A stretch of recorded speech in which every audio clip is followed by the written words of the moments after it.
Почитувани присутни, почитувани представници на верските заедници, почитувани градоначалници, почитувани представници на Советот, почитувани просветни работници, ученици и студенти, ценети гости, драги сограѓани.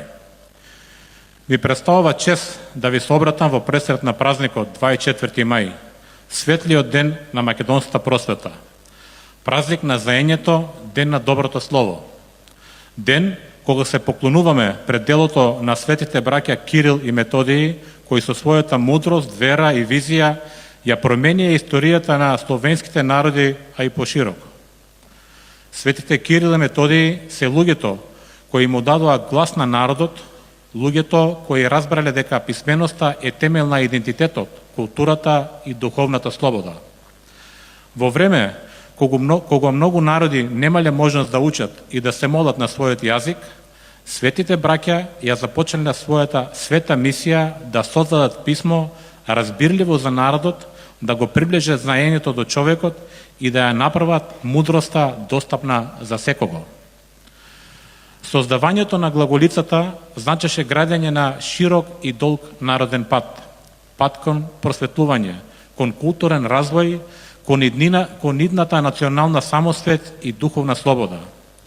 Нивното дело стана темел врз кој подоцна се развиваше словенската книжевност, образованието и културата, а преку нивните ученици светлината на писменоста се прошири низ целиот словенски свет и за секогаш ја промени историјата. Денес, после толку векови, нивната мисија се уште живее. Живее во секоја напишана буква, во секоја книга, во секој ученик што учи, во секој учител што пренесува знаење, во секој човек што со љубов го чува и негова македонскиот јазик. Нашиот јазик е наш дом, нашата писменост е наш корен. Културата и образованието се најсилниот доказ за постоењето и достоинството на еден народ. Празникот 24 мај подсетува дека мораме постојано да инвестираме во знаењето, во младите генерации, во училиштата, библиотеките, културните институции и во сите оние посветени поединци што ја носат светлината на образованието. Во време на брзи технолошки промени и современи предизвици, може би повеќе од кога било потребни се мудрост, критична мисла и вистински вредности, а токму образованието создава слободни луѓе, силни општества и сигурна иднина.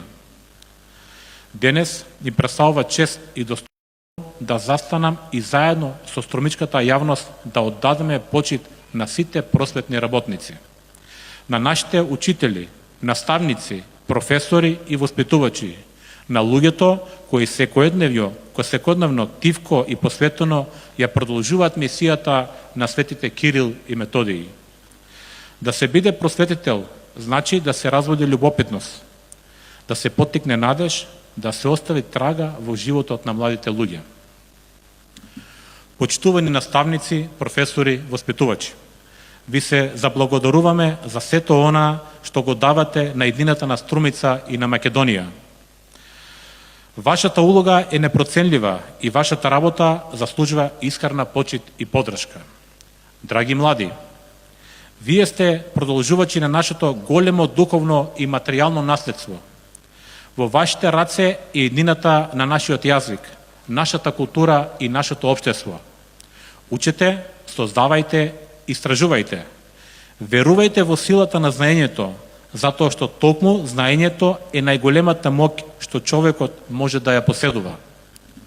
Конечно, вечерва, одбележувајќи го овој голем празник, да испратиме силна порака дека ќе продолжиме да го чуваме и негуваме македонскиот јазик, да ја почитуваме книгата, да го вреднуваме знаењето и да градаме општество во кое образованието ќе биде најголем приоритет. На сите нас нека ни е честит 24 мај, денот на сесловенските просветители, со длабока благодарност кон светите браќа Кирил и Методиј за светлината што му е подарија на нашиот народ и на словенскиот свет. Ви благодарам.